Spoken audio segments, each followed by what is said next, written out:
বন্ধুরা, আজকে তোমাদেরকে একটা মজাদার শুটকি ভুনা রেসিপি দেখাবো।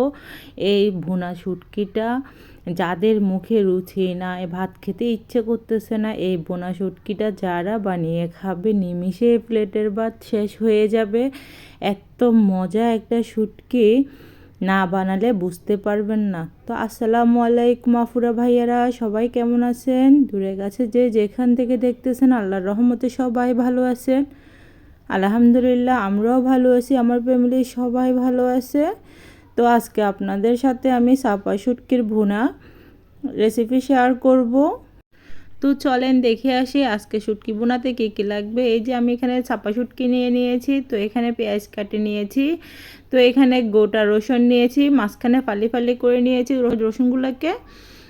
তো এই যে আমার এই উপকরণগুলাই লাগবে আজকে শুটকি ভুনাতে। তো আমি এখন চুলায় কড়াই বসাই দিয়েছি, কড়াইতে তেল গরম হয়ে গেছে, এখন পেঁয়াজ দিয়ে দিচ্ছি, পেঁয়াজের সাথে একটু লবণ দিয়ে দিচ্ছি, কারণ পেঁয়াজের সাথে একটু লবণ দিয়ে ভাজলে পেঁয়াজগুলো তাড়াতাড়ি একটু নরম হয়ে যায়। তো এখন দেখতেছেন আমি ফালি করা রসুনগুলো দিয়ে দিয়েছি। গোটা গোটা রসুন দিলে শুটকির ভিতরে মানে খেতে গরম ভাতের সাথে বা ঠান্ডা ভাতের সাথে অনেক মজা লাগে। রসুনগুলা মানে ভাতের সাথে ডলে ডলে খেতে অনেক মজা লাগে। তো এখন দিয়ে দিয়েছি আমি শুটকি ছাড়া তো আর শুটকির রেসিপিটা হবে না। তো আমি এখন শুটকি দিয়ে দিয়েছি। আসলে এই শুটকি ভুনাটা যাদের জ্বর বা ঠান্ডা লেগেছে, মুখে রুচি লাগতেছে না, খেতে ভাত ভালো লাগতেছে না, অবশ্যই এই শুটকি ভুনাটা ট্রাই করবেন। এই শুটকি ভুনাটা খেলে একদম নিমিষে ভাত শেষ হয়ে যাবে, অনেক ভালো লাগবে, মুখেও ভালো লাগবে ভাত খেতে। এখন আমি মরিচ গুঁড়া দিয়ে দিয়েছি, তো একটু করে হলুদও দিয়ে দিয়েছি। সবসময় শুটকি ভুনার ভিতরে হলুদটা একটু কম দেওয়ার চেষ্টা করবেন, কারণ হলুদটা একটু কম দিলে কালারটা একদম লাল লাল সুন্দর আসে। তো এখন আমি হলুদ আর মরিচ দিয়ে একটু ভালো করে মিশিয়ে নিচ্ছি। তো এখন একটু করে পানি দিয়ে দিচ্ছি, কারণ আমি রসুন দিচ্ছি না, রসুন তো আমি গোটা গোটা দিয়ে দিয়েছি, এই জন্য বাটা রসুন দিচ্ছি না।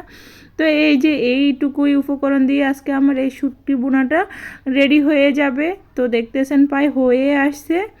তো আস্তে আস্তে আমি মিডিয়াম আছে, এই যে একদম লাল লাল হয়ে গেছে দেখছেন, মিডিয়াম আছে বসায় রাখছি, আর কিছুক্ষণ পর পর একটু লেড়ে দিচ্ছি, কারণ না লাড়লে ফ্রাই প্যানে বসে গেলে একটা বাজে স্মেল আসবে, এই স্মেলের জন্য খেতে ভালো লাগবে না। তো দেখতেছেন মাশাআল্লাহ আমার শুটকি ভুনাটা অনেক সৌন্দর্য হয়ে গেছে, কালারটাও অনেক ইয়াম্মি লাগতেছে, দেখে এখন আবার ভাত খেতে মন চাচ্ছে। তো ফাইনালি আমার শুটকি ভুনা রেডি। এই যে, তো সবাইকে রিকোয়েস্ট করবো একবার হলেও বাসায় ট্রাই করবেন, আশা করি অনেক ভালো লাগবে, ভাত খেতে অনেক মজা লাগবে, প্লেটের ভাত নিমিষেই শেষ হয়ে যাবে। তো আজকের মতো এই পর্যন্ত, এখানেই বিদায় নিচ্ছি, সবাই ভালো থাকবেন, আসসালামু আলাইকুম।